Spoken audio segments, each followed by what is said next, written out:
Hey, good morning and welcome to Breakthrough Walls. I'm Ken Walls and I'm your host. And listen, I know I say I'm excited every day, but today I really genuinely am excited. I have, and he's gone right now. I've been having some technical difficulties this morning with my internet. I'm not sure what the heck that's all about, but we're going to try to get him back on here real quick. And let's see, here he comes. Hey, I lost you there, man. So I have Mr. Jon Tota on the show today. Jon is the CEO and founder of Knowledgelink, which is an unbelievable learning management system. So I want to welcome Jon to the show. Jon, welcome, man. Thanks for having me here, Ken. Yeah, sorry I lost you there. It was, we had a hiccup. That's cool. I'm here, ready to go. Internet, man, the internet.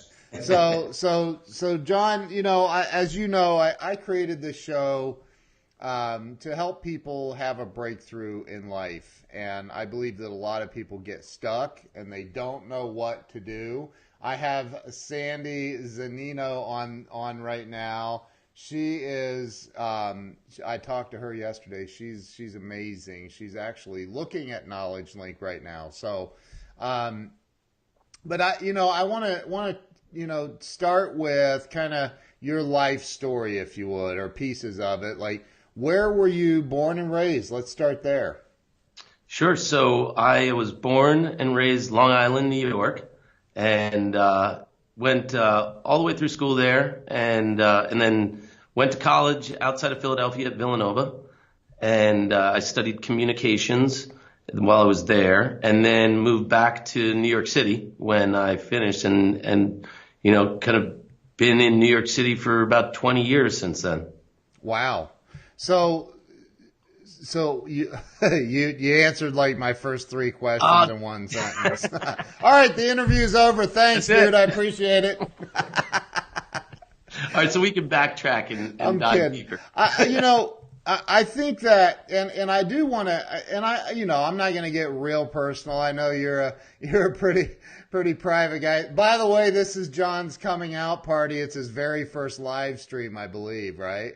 It is. As I always joke with you, my whole career has been on demand with Knowledgelink and everything. I never do anything live. Right. I don't do a whole lot on social media, so we're breaking all kinds of boundaries today. Dude, we're breaking through walls, right? So that's the theme.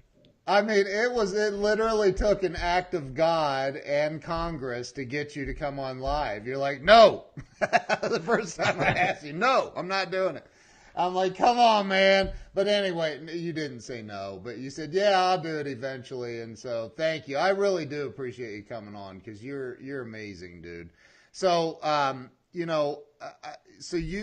think that the, childhood has a tendency of influencing who or what we become. Like there's generally somebody in our childhood or something, some event that kind of influences what we become. And when I say that to you, is there anything that comes to mind? Like, was there a massive influence in your childhood?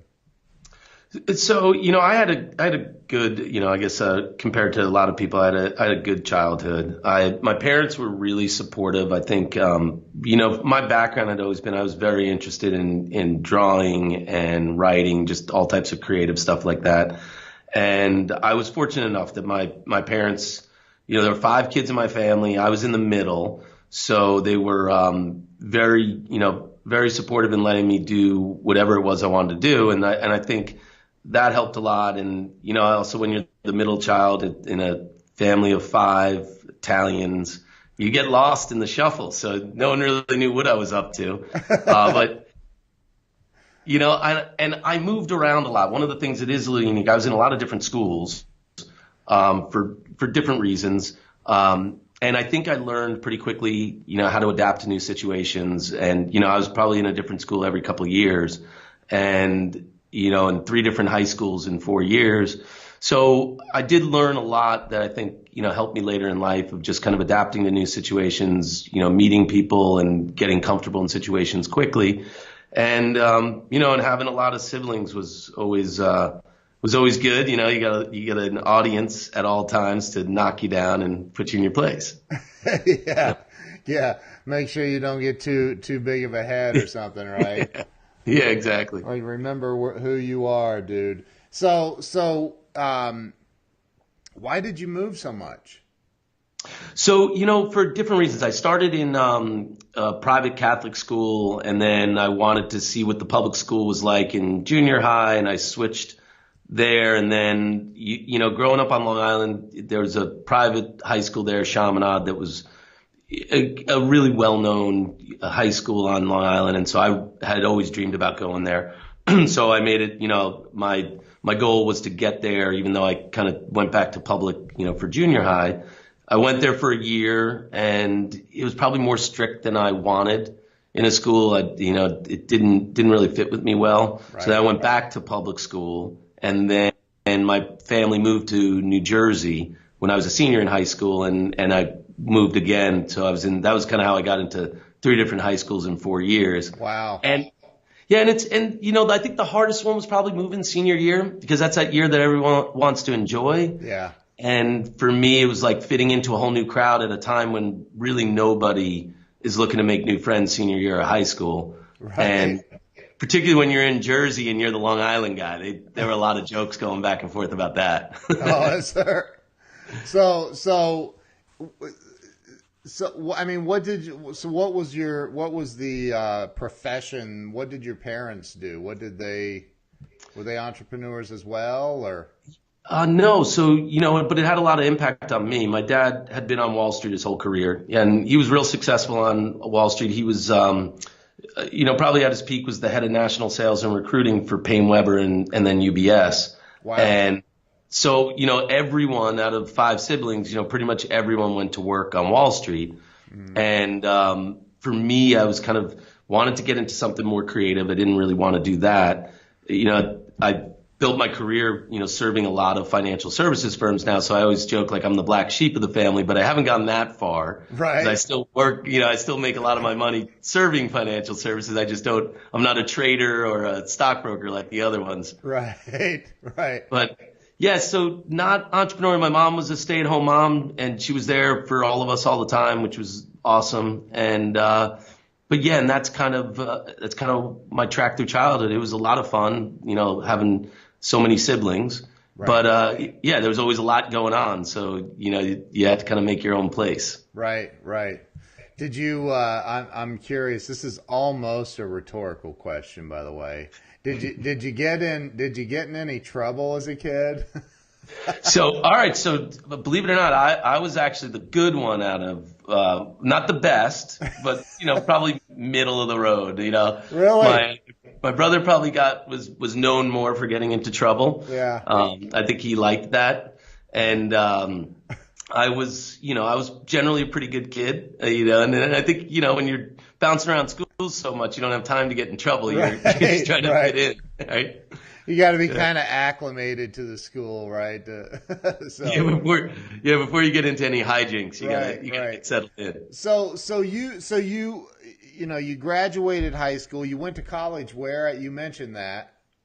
Yeah, and and I think to some extent my experience of being in so many different high schools had a bit of an impact on my college experience, because I went to Villanova. If I looked back on it, Villanova, great school. I had a super experience there, but I didn't really know what I wanted to do in life. Yeah, like nobody does at 18 years old. I think I was 17 at the time. And, when I selected Villanova, it's a great school for business majors and it's good for general liberal arts. But I didn't really know that I wanted to be a writer per se at that time. Right. And I might have picked a different school, out of the ones that I was looking at. My brother-in-law had gone to Villanova. My sister went to a private girls' school nearby. So I always liked, I got a really good tour, like an insider's tour, and that always helped. So I decided to go there. And I think after my first year or my second year, I realized it didn't have the majors I was looking for. But I told my mother when I started school that no matter what I do, because I was a somewhat persuasive kid, because some of those school changes were my parents just being very supportive. and me lobbying to get to a different place. Wow. And I said, no matter how much I ask, I want to stay in one school for 4 years. Because that's the experience I never had of like going back to a reunion. I wouldn't even know which high school reunion to go to now. And so I'm like, for 4 years, I'm going to stay there. And when I came and I said, yeah, I think I want to switch to a film school now. My mom said, yeah, remember you told me not to let you change, and I'm going to stick to that. You're staying and sticking out 4 years at Villanova. And wow. So it did change my path a little bit. But I went in and spoke to the dean at the liberal arts school there, and I said, I really want to be a screenwriter, and I'm really interested in film, and I've gone through the syllabus here, and I think I can like practically create a minor here if I stack enough of these courses that are the things I actually want to do. And again, they were really supportive and probably just wanted to get me out of the office. Right. So they're like, hey, go ahead, you could do it if it keeps you happy. And so I kind of created my own film minor in a way. I took a lot of film analysis classes there, a lot of writing, communications classes, and really kind of fixed on becoming a screenwriter when I was in college. Wow. So you so what was your final degree in? So final degree was in communications. That was the major. Okay. And what I did, everything I did at that time, now they have a real full-blown communication school there with, film minor and broadcasting and all that. At the time it was just communications. Okay. So when you got out of college, now is that it? You just got the undergrad? Yeah, so I got the undergrad, and at the time, I don't know if it's even the same for kids now. Everyone does the college fairs senior year, and my parents were really nice enough to introduce me to a friend of theirs who produced films for a living, smaller independent films, read scripts for a lot of big actors. They introduced me to him. And I was like, wow, this is awesome. This is everything I want to do. I'd love to create films for a living. I'd love to write for a living. Yeah. And he didn't seem like it didn't seem like he had a lot of pressure at work. It seemed a lot easier than what my dad was doing. Yeah. So I set in my mind that I wasn't going to go to any college fairs. I was just going to be a screenwriter. Wow. And, I'll just bang out a screenplay, sell that thing, and next thing you know, I'll be in Hollywood. Right. And, little did I know that's not exactly how it works, Right. But I wrote my first screenplay while I was in school, senior year, instead of looking for a job like normal kids probably would have done. Yeah. And I brought it back to that guy, and his production company optioned it. So, before I got out of school, my first screenplay was optioned and was getting shopped around to get produced. So in my mind, I didn't need any more schooling. I considered going to film school after that, but that guy had told me, he said, listen, you can go to film school and spend a lot of money, but either you can tell a good story or you can't, and no one's going to teach you that in school. Right. And so I burrowed down, got a job as a video store clerk and a waiter. Parents' dream when you after they just paid for 4 years of college. You worked like at Blockbuster? Yeah, so it was not even a big name video store. Back then there were like little mom and pop video stores still. I remember thinking about opening one. I worked it, and by the way, like if you think back then, this is the time when Kevin Smith and Quentin Tarantino and all those guys were really popular. Yeah. And it seemed like a career path to go work at a video store and write your screenplay. And, probably not the most logical career path. But, so I did that. I did 13 rewrites on that script, met with a bunch of directors. It was a good experience. It was hard. I learned how difficult that industry really is. Right. From that, a couple of years of doing that. So you got a degree in communications. You immediately, I'm sure that was fairly inexpensive going to Villanova. I'm kidding. At the time. So you took all of that training and you applied it as a waiter. Yeah. I leave a little bit of this story out because I wasn't like a fancy New York City waiter. I was waiting tables at an Applebee's in a mall. So I did it highbrow. Oh my God. Your parents must have been so proud. They were very proud parents. You know, again, I always say I was the middle child. You forgot about me. You didn't realize where I was going to end up.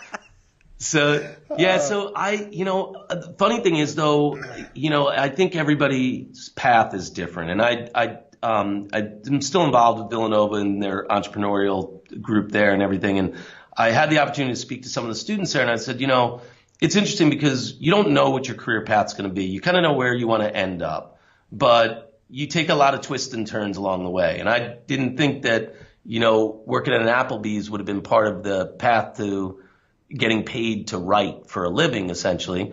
But it was kind of the first step along the way for me. And, I met my wife waiting tables at Applebee's. So, oh, did you? Yeah. So, it was all for a reason. Was she working there also, or was she a customer? Ken, it would be against all Applebee's policies to be dating the customers. So, of course she worked there. That was probably against policy too, but yeah. My wife is from North Dakota, came to New York as a nanny to get out here, and wow. Didn't wanted to meet more people, so she started waiting tables at Applebee's on the weekends, and I of course was a full-time waiter, doing on the management track, I think, unbeknownst to me. Yeah. Making up the floor plans, and I just kept putting, Amy V and John T in smoking section every time, and sooner or later, she, didn't have a choice. Oh my gosh! So you made it into management at Applebee's? Almost. My parents put the kibosh on it before I went that deep into the path. So okay, after your extensive Applebee's career, what came next? Where did you end up? I mean, and I'll probably move this along a little bit, but at some point you got into the entrepreneurial phase of your life. Did you do anything that kind of prepared you for that? Before, or after Applebee's? No, I think mostly just go straight from Applebee's and start your own business and just roll the dice. That's kind of, yeah. You're like, God, I can do that. I can do anything. So, so what ended up happening is that my screenwriting career was, not taking off as I had expected. My dad made the final offer to come and work on Wall Street, like everybody else. Yeah. And so I took him up on it, and I went and I said, but I don't think I'd be really good in sales. I don't want to be a stockbroker, but I really want to learn technology. And I wasn't really trained in technology at all at the time. I took a job running technology in some offices at Payne Weber at the time, and helping stockbrokers learn how to use the technology that the home office was rolling out to them, teaching them, how to use the systems and, why you use them and all of that. And I really enjoyed it. I loved learning the systems. I got a kind of a fast track education, through the home office on all the different technology. Funny enough, as Peter Getchell has been with me for years, who's our head of sales. When I decided to leave that job, he took my old position. So he kind of followed my same path. At Payne Weber? Yeah, Payne Weber. And he took over teaching advisors how to use technology. Wow. And, as things go, I partnered up with the guy, Brian Edelman, who had a really good small computer consulting company at the time. He was a true entrepreneur, started it from nothing. And he was consulting for stockbrokers in the office. And he asked me to come and, leave the big company and come work for a small company. And I did that computer consulting for, I think it was probably the next 4 or 5 years. And that was my first entrepreneurial experience. I really learned everything, from the ground up, working with someone like that. At the time, there was just 2 of us and an assistant. And then we built it up to probably about maybe 10 or 12 consultants at the time. And it was a good time. It was like the late 90s. It was a great time to be computer consultants because people would spend thousands of dollars to fix a computer because they cost so much back then. Right. And that's kind of how we made our living. And and it was good. It was a great experience. I learned a lot from that experience. And I also got into technology, which kind of paved my way to what we do today. And Pete's on here, by the way. Like he's watching right now. Yeah. Tell him be to doing get back sales to work. Go sell something, dude. I told him, don't listen to this, man. You could be selling right now. Do something valuable. He's probably got the whole office huddled around his computer right now. So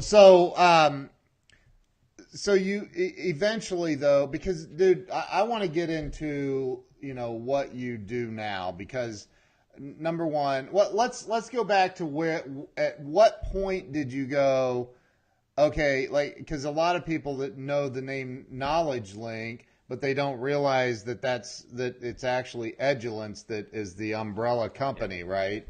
So you've got some spin-offs of Edulance, and one of them, the big one, is KnowledgeLink, right? Am I right with all that? Yeah, exactly.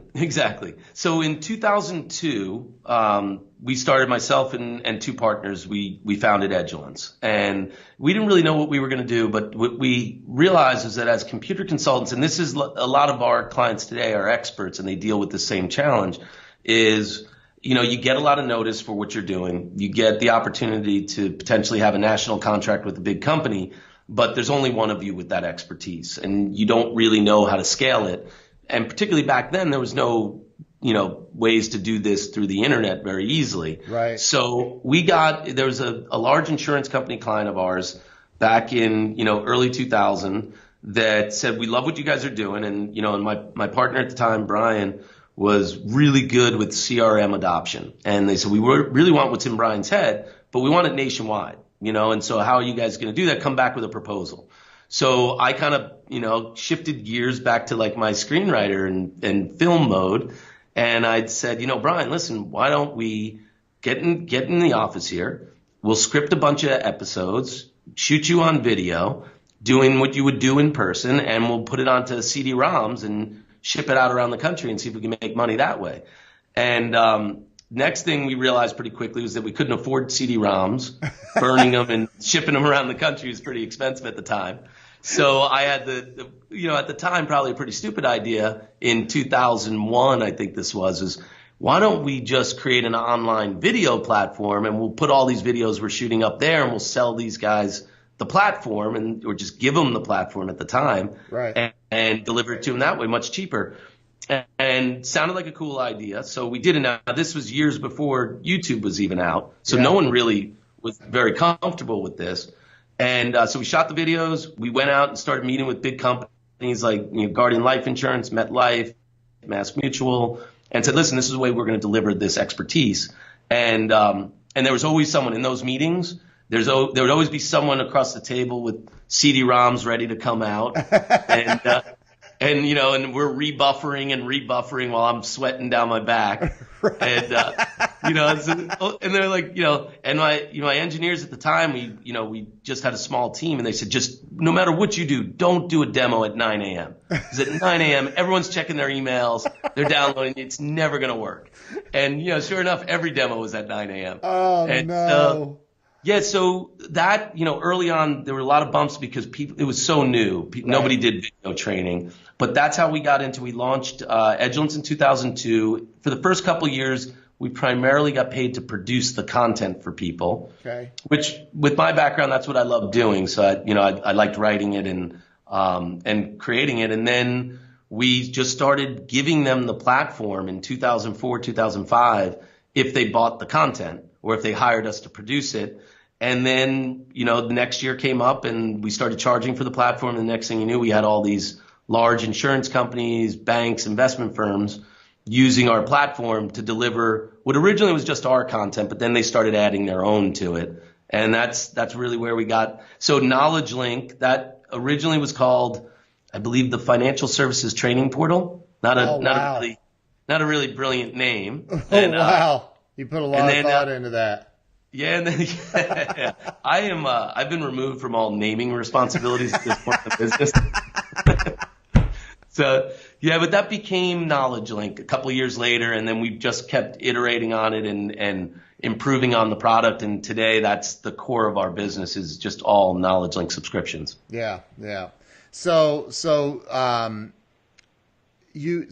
and obviously you've done very well. And we don't have to name any of your clients if you don't want to, but there's some pretty big insurance companies and financial institutions that use the platform. Yeah, yeah, and as I was saying, the timing was really good at that back then. Yeah. Is that we offered something in video training that was really sexy at the time. Today, anybody can do it, so you have to have some other differentiators. But we were early in the market, and we've taken really good care of our clients. So yeah, we do. I would say one of our, like claims to fame in our little small corner of the world is that there's probably more than 2/3 of the entire insurance industry trains on the KnowledgeLink backbone in one way or another. Wow. So it's pretty cool from that perspective because we run online universities for a lot of the companies themselves, but then the content providers that we host are delivering training, sales training, leadership training to the financial services space. And so it's kind of cool. We look at that and we're like, you really feel like you have an impact in the world because there's so many people depending on that pipeline, which is cool. So do you get the opportunity with what you're doing? Do you get the opportunity to use your passion for screenplay writing? Yeah. So, not for our biggest clients typically do it in-house. They have a full training department. They'll have a marketing team. They'll produce, they may even have their own studio. But what's always been a piece of our model and like you said, it's a passion of mine. So I've never, even though we make much more of our money in the subscription side of the selling the technology, right? I really love the aspect of producing the content. And it was probably about 2008, 2009, right around during the recession. Mm-hmm. A lot of our big financial services clients just cut their training budgets. And the way they did that, they couldn't get rid of the platform, but they came back to us and they said, like, we can't spend the money to produce our own content anymore. It's just too expensive. Yeah. So, all these people in the financial services space, we want the guys, the best on referrals, the best on networking, the best on leadership. Go reach out to all these guys and get their content for us. And so it seemed to be a really good opportunity for us to pivot a little bit and create almost what we refer to as like the retail version, although it's become kind of the bigger version of KnowledgeLink at this point. Yeah. But for the first time, we said, okay, maybe we won't just specifically cater to the enterprises, but let's go out to all those experts who have the best knowledge in the industry, a need to take it off of VHS tapes, CD-ROMs, DVDs, whatever format it was in back then, and convert it to online content and then help them sell it back to these big companies. And when we started doing that, we really got involved in helping them create their content, take something that might have just been videos on a DVD, yeah, and turn it into more e-learning. So it's interactive and it's got a learning component to it that's measurable. And that side of it allows me to do the video production, scripting with clients, the strategy. And to me, that's the most enjoyable aspect of it, really. Hey, my buddy from Puerto Rico just joined, Brian Hess. Well, he's not from Puerto Rico. He lives in Pittsburgh. He just happens to be in Puerto Rico right now. But so I guess from your perspective, and you and I've never even asked you this, and you and I've had several conversations,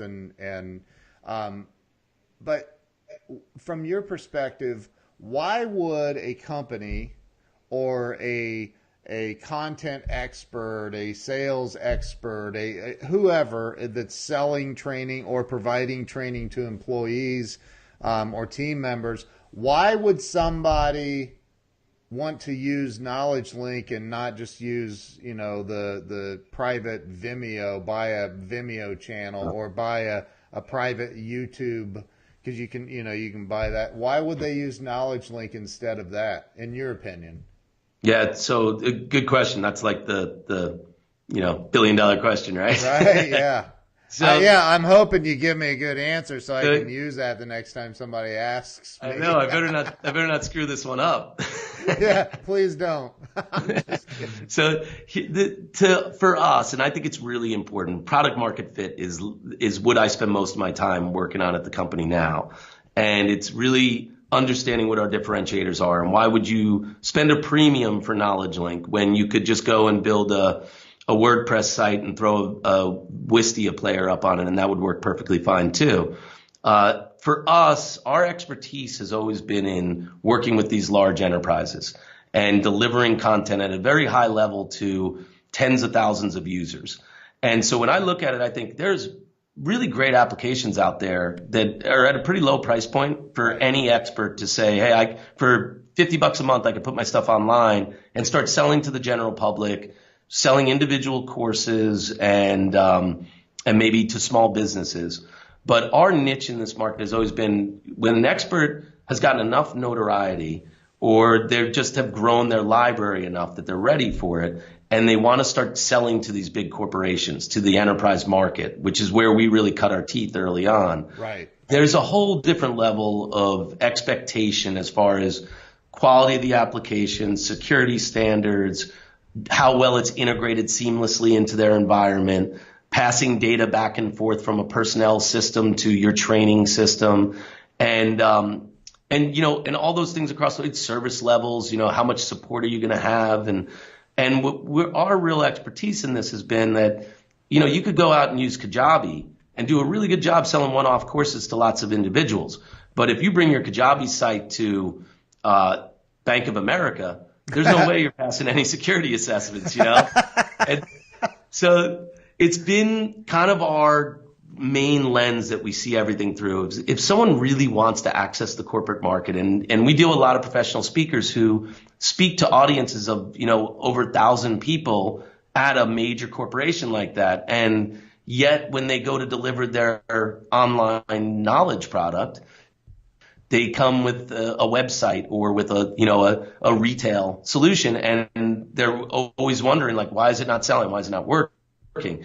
And I tell them, like when we do those deals with our clients, you have a 50-page security assessment that you have to complete just to get in the door. Right. And then they have all kinds of integration requirements.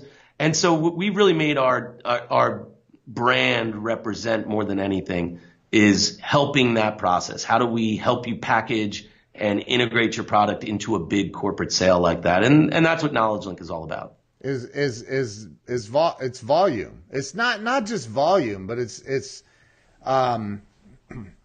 volume.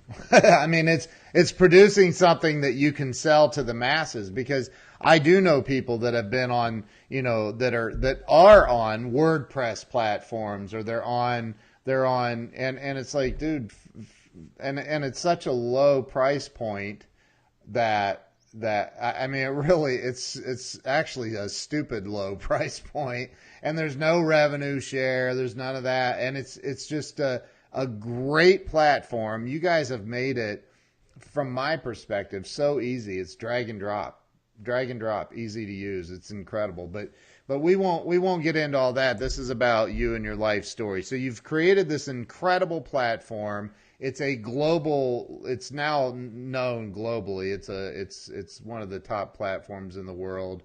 I know there's hundreds of thousands of users on it, but so when at some point though, you also became involved in an entrepreneurial organization where you help other entrepreneurs, right?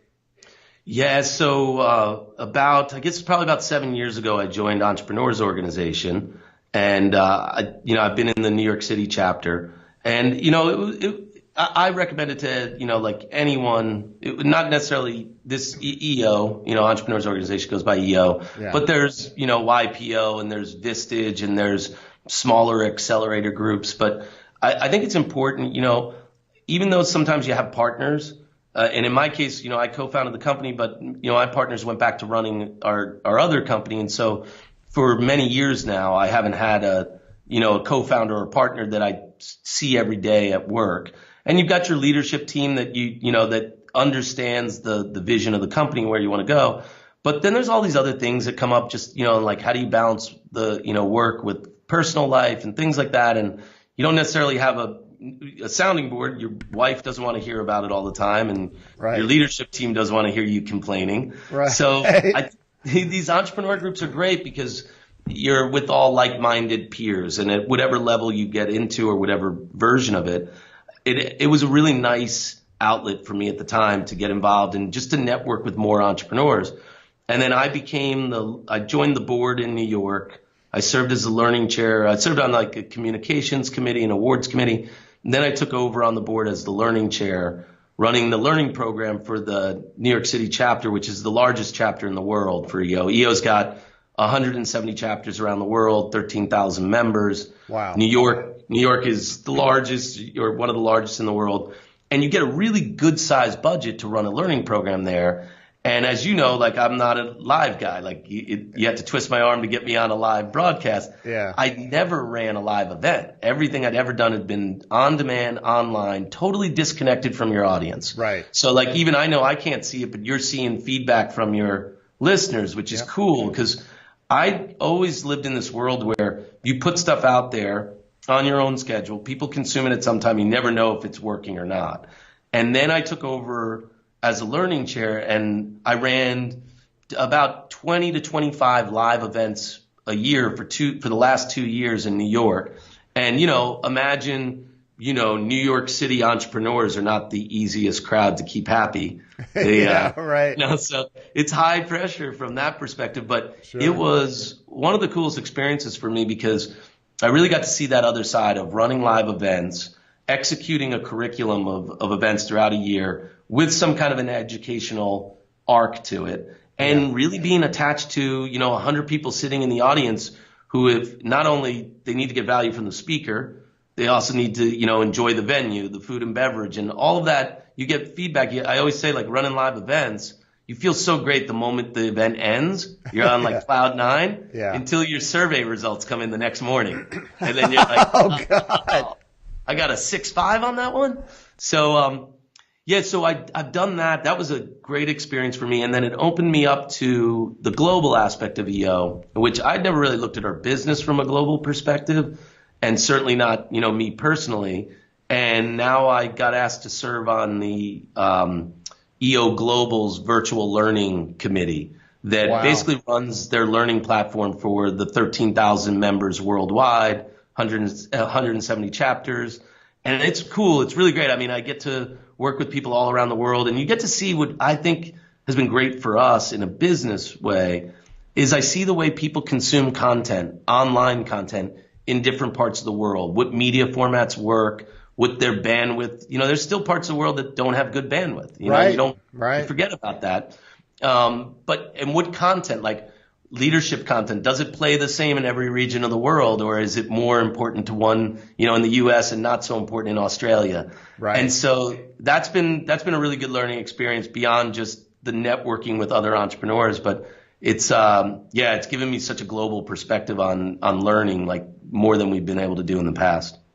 Wow, that's incredible, man. So I mean, I think that the point I really want you to kind of drive home, because, again, this show is all about helping people have a breakthrough. And there are a ton of entrepreneurs that watch my show.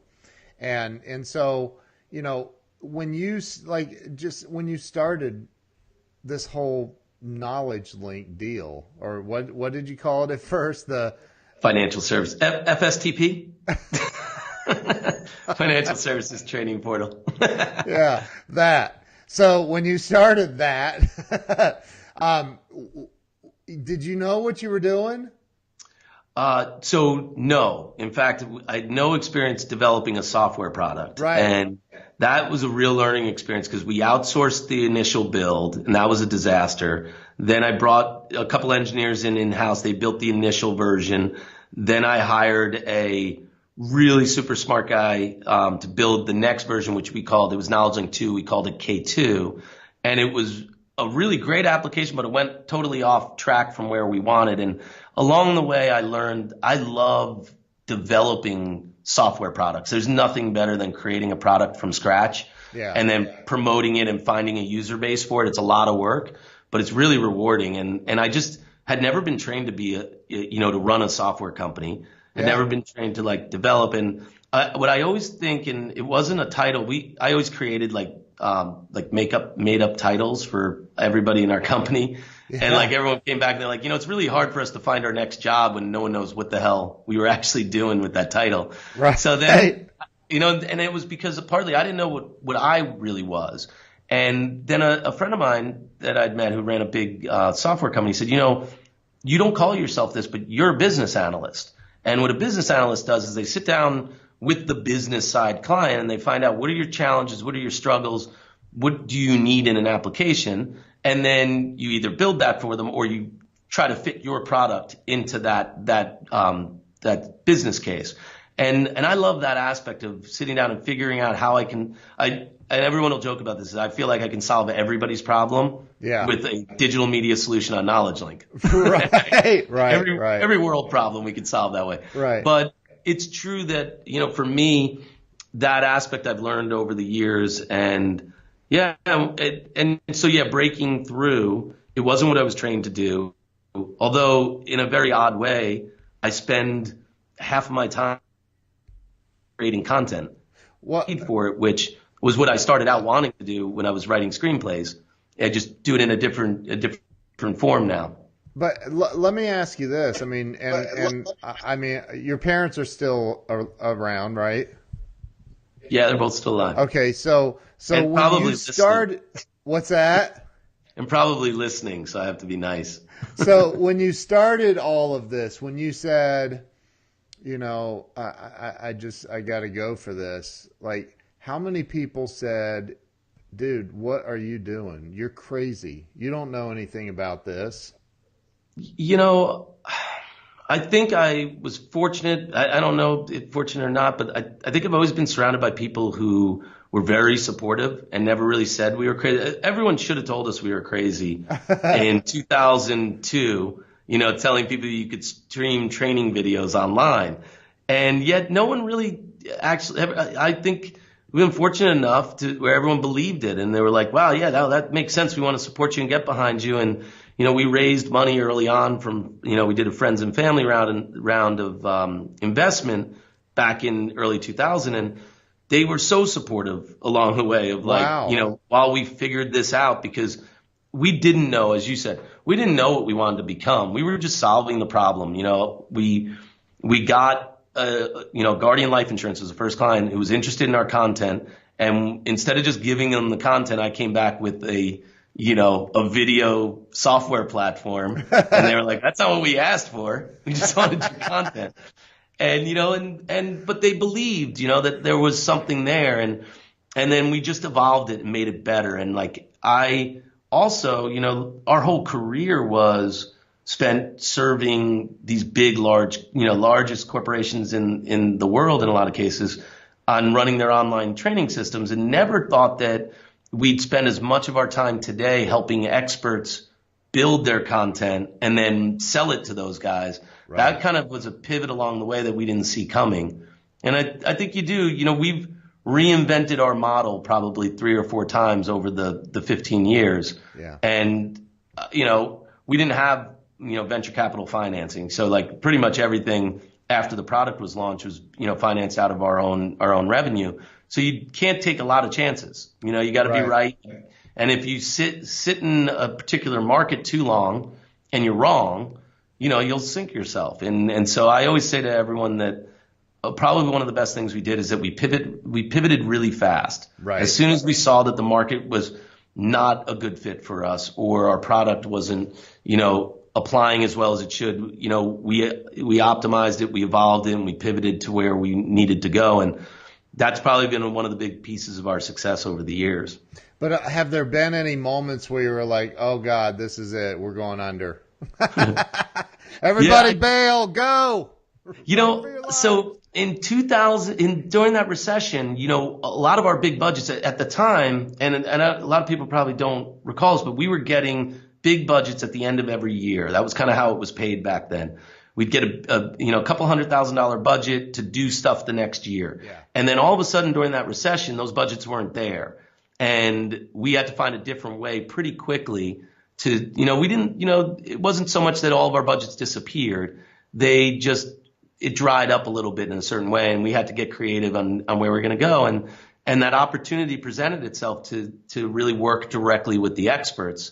And, you know, we partnered up with some really good ones early on that give us a nice jump start. Right. And that was, you know, if we hadn't done it, not that it would have been the end of us, but our growth would have stagnated at that point. And we pivoted well then, and Yeah, and to this day, those experts, while we get like hundreds of thousands of users from our big enterprise clients, the most gratifying work we get to do is working with those experts and seeing them even build an audience of 5,000 paying customers. It's Right. awesome, you know? It's incredible, and I love that too. That's one of the things I'm passionate about as well. That's why you and I we've formed a partnership in what we're doing, and so with the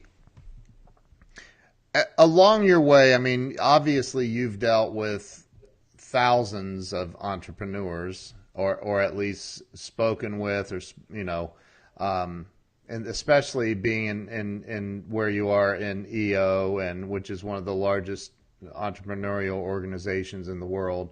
But like, so you've done some amazing things. But let me ask you this: when you see an entrepreneur that's stuck, which we've all met people that are in business that probably shouldn't be, but or they need to adjust something up here. What do you think the number one thing is, or maybe it's more than one thing, but what do you think the number one thing is that keeps people stuck in their businesses or just in life in general? This is about your opinion. So my personal opinion on this, and I've gone through a pretty big life change in this area, and one of the things I did, I guess it's probably going like 7 or 8 years ago in our business, is that I got involved with the Inc. 5000 list, right? And it became really important to me to get on the Inc. list and then to keep getting on the Inc. list. Yeah. And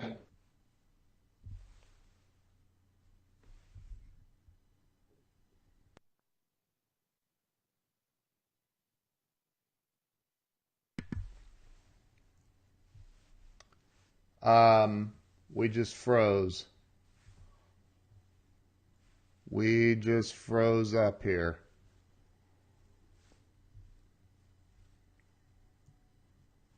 Hang on. I think he may have lost his signal. 1 second. Sorry about that. We had a little hiccup there with the internet, y'all. Calling Jon back right now, I think. The person whom you're trying to reach is Sorry currently about that. unavailable. We're having a difficulty right now. So Jon Tota will be right back. Hopefully you guys can still hear me. Please say yes if you can still hear me. I think we just had a hiccup in the internet. It's probably mine. I'm in the middle of nowhere, and my bandwidth sometimes goes a little wacky. So The person whom you're trying let me know if you can still hear me. Okay, thank you. Thank you, Moki. Okay, thank you, Jill. Brian, thank you. I'm trying to get Jon back on. It looks like it's saying he's offline. That's strange. He's in the middle of nowhere too, I think. Hey, Glenn Lundy, how you doing, brother? I didn't even know you were on here. Okay, hang on real quick. Let me see if I can get him back. You know what? Maybe this is an opportunity to have a part two with Jon. You really bust him out of his shell. It's showing that he's offline, so I don't know. I don't know what to do here except for. He just texted me. He's logging back in right now. I think something just did crash. I think you're right, Glenn. Something did just crash. So Jon is, as you guys can tell, I mean, him and I have had long conversations about, just technology and how it can be used and to help build businesses, and training, and how you can use training platforms to help build businesses. And this dude is, like, if you can't tell, he is a smart cat. He really is. He's not really showing a lot. Well, he is, but I mean, he can go deep. I'm telling you. He did. Hey, his laptop died. Glenn, he just texted me his laptop died. So you are 1,000% correct. So we're going to get him back on here. We'll finish up here in a minute. A second interview would be great. Yes, I will definitely get him back on for sure on another interview. And somebody and like, hey dude, keep your power cord close by. I'll ask him if he's written any books, Kevin. I know you asked me that earlier. Sorry, I forgot to ask him. I'm texting him. We are waiting. So anyway, always got to have a backup power supply, John. So anyway, yeah, I mean, so this guy, like I said, if you can't tell, he's a very, very intelligent guy. He's created one incredible company. Like I said, there's hundreds of thousands of users on this platform. And, he just texted me and said, sad, I forgot to plug it in. Anyway, he has created an amazing platform, and KnowledgeLink is a global leader in learning management systems and online training, and banks, huge banks. And he's a humble guy. He won't talk about who they are, but there are some ginormous companies that use this platform for their training. And like he said, there's a lot of people, if you're just selling, like, if you want to sell training that's like a one-off and you never have any intention of selling it to a big company, then, you can use something like Kajabi, and that's inexpensive enough, I think. I don't even know what Kajabi is. It's not that much, a couple $100 a month or something. But you can use Kajabi, and is Katie? Oh, Katie Mayers is on here. Katie, how are you? Hey, we're waiting on Jon Tota to come back on. His laptop died, and he's texting me. He said, sad, forgot to plug it in. So, Katie, welcome. It's good. I talked to Katie literally 5 minutes before the show started. So, anyway, John will be back on here in a minute, I think. Yeah, you're on. So, like I said, you can, if you're just doing small, things like John was saying, where you want to sell one-off training, well, you can use something like Kajabi. Like Kajabi would be a great. I just got the weirdest message on my public page. Okay, I think he's back on here. Hold on, let me see if I can buzz him up here. Let's see if we can get him back on real quick. Hang on real quick. We got Jon Tota. Jon Tota is coming back on. I think he just answered. Yep, he answered. John, I don't see you or hear you yet. Can you hear me? Let's see. I don't see or hear John. So give me a minute. I'll call him right back. So I thank you guys, by the way, for being so patient and kind, waiting on me to get him back on. So it shows it's green. He's on. So let's try it again. John, can you hear me? Can you hear me? Nothing. Radio silence. Okay, so I still cannot hear John. I'm going to give this a couple more minutes here and then have him call me. How about that? There. I told him to call me. It's showing that he's online, so let's see if we can get him back on here real quick. Worth waiting on. Thanks, Kevin. I appreciate that. Thank you. John's a great guy. So I want to finish up with what we were talking about. Let's see. On video. There. Sorry, I'm working on this still here in the background. I have so many windows open right now on my screen. So, I'm trying it one more time to call him.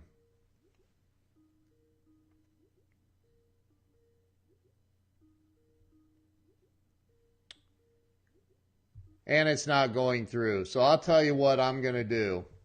I am going to reschedule to have Jon come back on for a part 2. I am sorry about... Oh, hold it. He's calling me right now. Hang on. There he is. There he is. Holy moly. He's back. Oh, Ken, I apologize. You know what? I feel I have to explain. This is why I don't do live very often. So I somehow forgot to plug in my laptop. And so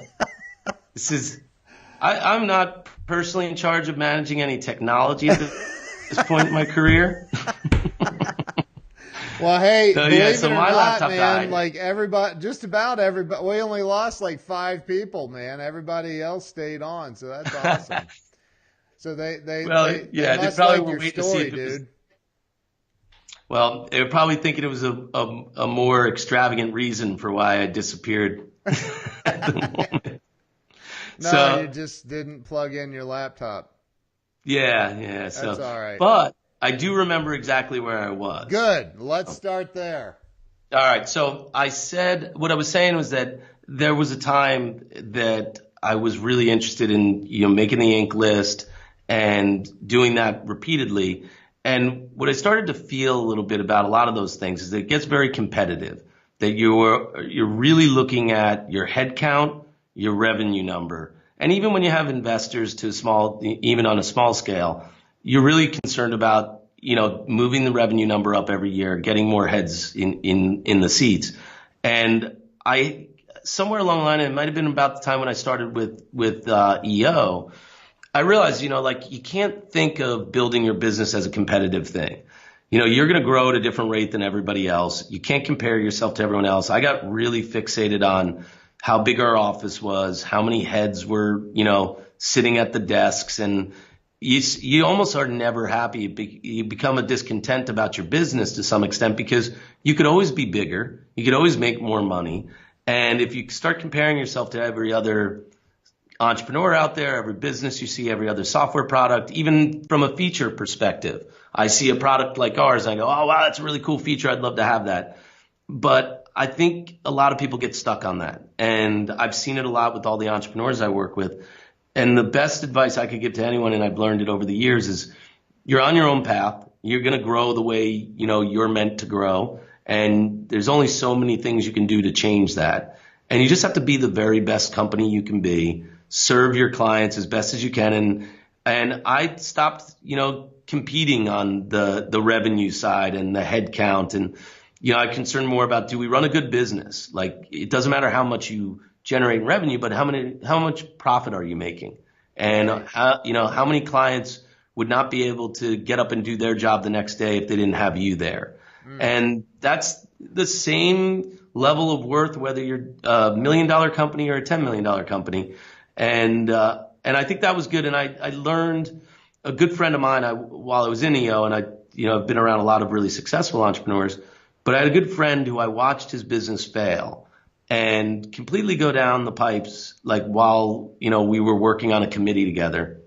And I think I learned the most from him because the way he handled that failure was like remarkable to me. I sat down, I said, what are you going to do? What are you going to do? To me, that would be like so disastrous. And he goes, yeah, mate, because he's an Australian guy. He's like, this one didn't work out. So I'm going to go take a consulting gig for a little while and then I'll figure out my next play and I'll come back and I'll be back before you know it. Right. And no shame, no explanation about why it didn't go well. It wasn't embarrassed about it at all. It was just that's just the way it goes. And you just move on, you pivot and you come up with a new idea. And I thought that was cool because I think too many people get caught up in one trying to keep up with the other businesses they see. Yeah. And then always have that overriding fear that God, if this fails, what am I going to do? And, you're an entrepreneur. That's who you are. You'll build something else. It's having a successful business doesn't make you an entrepreneur. So and one of my favorite quotes, and there's variations of it, but entrepreneurs typically are the kind of people that'll jump off a cliff and try to build a parachute on the way down, right? Or a plane or something, right? So I love that, dude. I love that. Don't compare your business to other businesses. Don't compare what you're doing, because that creates incredible vanity, number one, and you don't want to go there as a business owner, right? Yeah. Yeah. And I got to a point where I was complaining about clients and employees and our product and all that. And then, a friend of mine said, like, it's your business. What are you complaining about? Like, you can change all those things. Right. Like that's the one thing that goes along with it. Like, yeah, you have to deal with all that crap, but you don't get the right to complain about it. You can just change it, Right. So that's the fun side about it. Yeah, I think people forget that aspect because you do get caught up so much in trying to keep up with other people's success. And I think it's been good for me in the last, 5 to 7 years where I've just kind of taken my focus off of that. And the company's grown in a lot of ways, much more because of it. Right. But you do drive a couple of Ferraris and a Lambo, right? Around my parts, no one's interested in those fancy cars. It's like, what kind of mower do you have? How big's the deck on your John Deere? Exactly, man. If you don't got 54-inch deck, what good are you? Right. So just tell everybody where you're living now. I mean, not your address, obviously, but what part of the U.S.? Yeah. So I'm kind of between New York City, where we've always lived, and Vermont, and we've always spent our personal time in Vermont. Right. And so now recently we opened an office. Our main headquarters is in New York City, but we opened another office in Burlington, Vermont, and so I am kind of splitting my time between New York City and living out in the country in Vermont. And, it's cool. It's a nice lifestyle. You couldn't pick two more different places to live. Yeah. So it's a little bit of a culture change when you're going back and forth between the two, but it's cool. You almost need a passport to live where you live. Yeah. Right. We're on the border. We're about as close to Canada as you can get without a passport. I know. And my wife's on here. She loves tractors. And when I first met her, she had a John Deere with a 62-inch deck on it. I was like, oh my God, I'm in heaven. So, Tractor. so if somebody called you up, and maybe you've received this kind of call, and I ask this question of everybody on the show. If somebody called you, and Katie Mayers, by the way, I was telling you about Katie before the show. She's on here right now. I love Katie. She's amazing. Cool. So she said, yes, Canada, with the Canadian flag on there. But so if somebody called you and they said, John, man, I can't pay my electric. It's getting shut off tomorrow. My car got repoed last week. I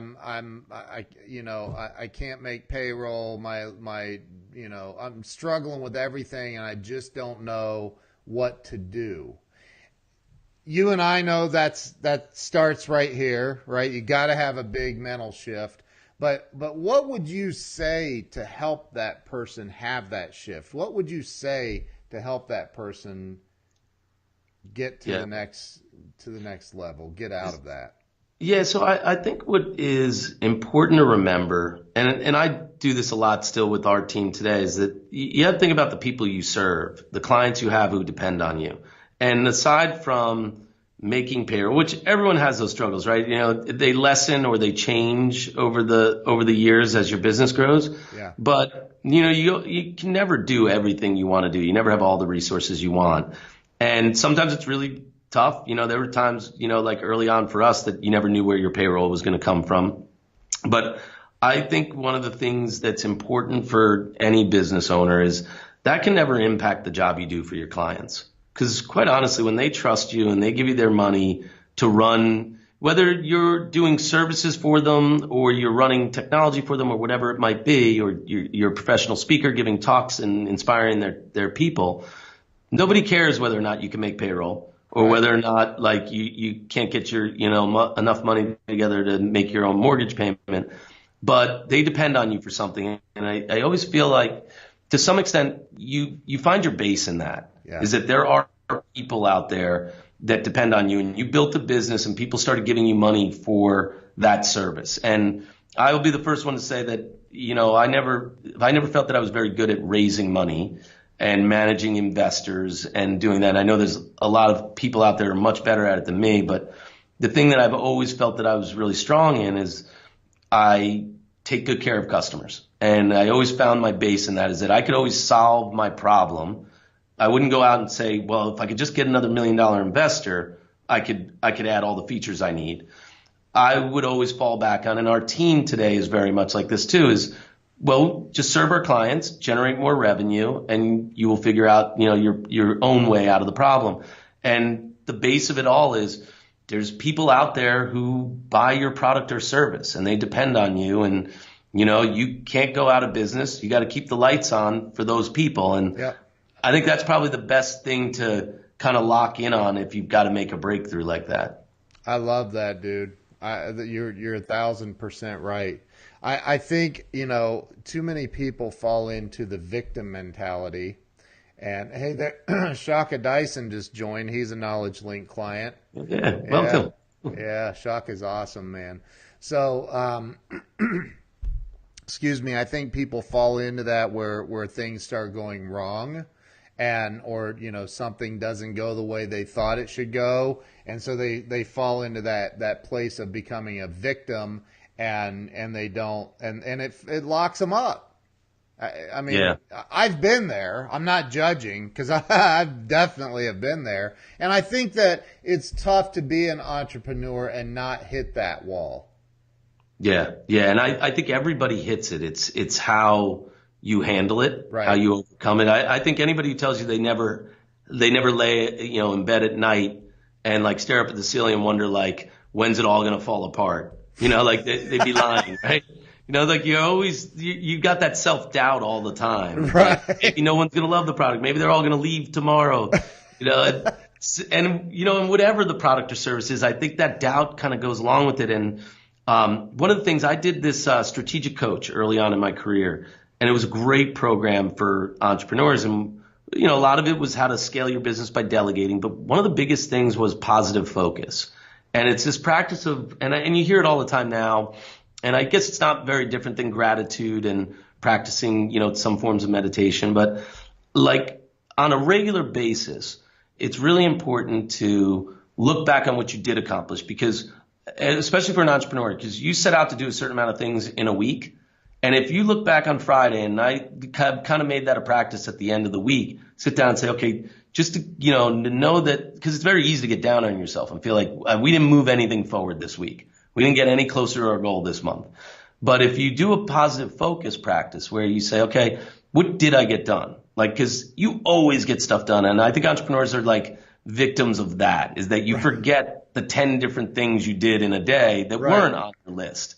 But it's still part of, it's still part of running the business. Like I spent, like setting up a holiday party for our employees, like that takes a lot of time and phone calls. That wasn't on my list to do. And no, I'm not making any more money because of that. Right. Right. But, but it's something that's got to get done. And I feel like that practice, they said, in this training, which is really cool, they're like, when you're on a ship out in the middle of the ocean and you're in the middle of no land in sight anywhere, and you're looking forward, and this is like an entrepreneur with your business. You're always looking forward. Where am I going? Where am I going? And I was always like that. I was never happy. It was like, what's next? What next? And you never see anything on that side. And then you look back from where you came, and behind your ship, it's just open water, and you don't see where you came from either. You lose your way somewhat, because you don't have any mileposts to look at. And so they said positive focus is good because you really have to look back and say, okay, here are the marks I hit along the way. And they may not all be glamorous and exciting, but for any business owner, that stuff has to get done. It's not always the sexiest stuff in the world, but running a business has all those pieces, and you should be proud of just being in business in any form every week, Yeah. I agree with you, man. I agree. I think that, look, I've had a guy on here asked if you've written a book yet. Have you written a book yet? No, I'm a writer originally by trade, and I will tell you I've got the first chapter of like 8 books. I just never get past the first chapter. But yeah, it's a goal of mine. I just said to my leadership team, one of my goals for next year is to actually get my book done. And so, yeah, I would love to get back to, I always say like writing's my favorite thing to do. It's just running the business and writing for our clients all the time. Yeah. Somehow my book has gotten kicked to the curb for many years here. So yeah, it doesn't. It once, you know, what's interesting about that is once you just commit and say in the next 2 weeks it's going to be done.